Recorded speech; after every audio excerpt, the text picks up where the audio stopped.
Today I want to talk about a couple of common problems with saxophone, mainly today sticky keys. Sometimes keys stick, and this can be like kind of a funny problem for us saxophone players. But I want to talk about the most common keys that stick on saxophone today. The first one is G sharp, and hopefully you can see this in the video, but this key right here often sticks. You can see hopefully which one it is right there. And the reason for this is because if you look at saxophone,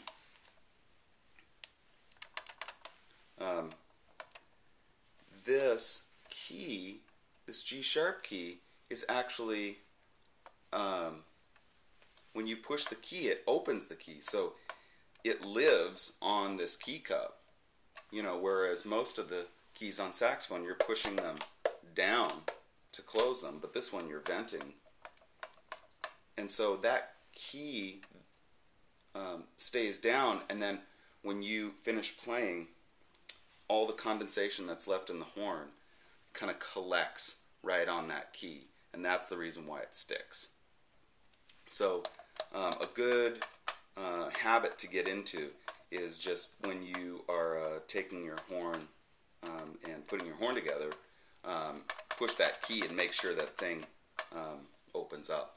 And if not, you might want to open it up, and you can clean it maybe with a little Q-tip.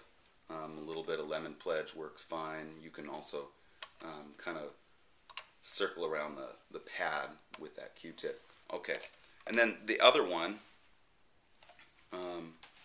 is this E flat key right here. And so that one, again, lives on the key cup, and you're opening it. Hopefully you can see that there. And that one often gets stuck too, because if you think about it, all that condensation, spit, whatever, it all goes down the horn, and then you put your horn in the case, and then it kind of all lands right there. So this one can get really gummy. And the last one is the C sharp key, a key that you probably don't use quite as much, especially beginners. But there's that too. And the last thing that I wanted to mention is that a lot of times people use those pad savers that I don't have mine with me right now, but they go down in the horn. If you play your horn for hours and hours and hours, you might want to let the horn kind of sit out for just a little bit so that condensation can evaporate. It's just an idea. If you put the pad saver in there and leave it after you've played for hours and hours, my thought is that it kind of traps the condensation, which is not as good for the pads. But that's just a thought. I'd be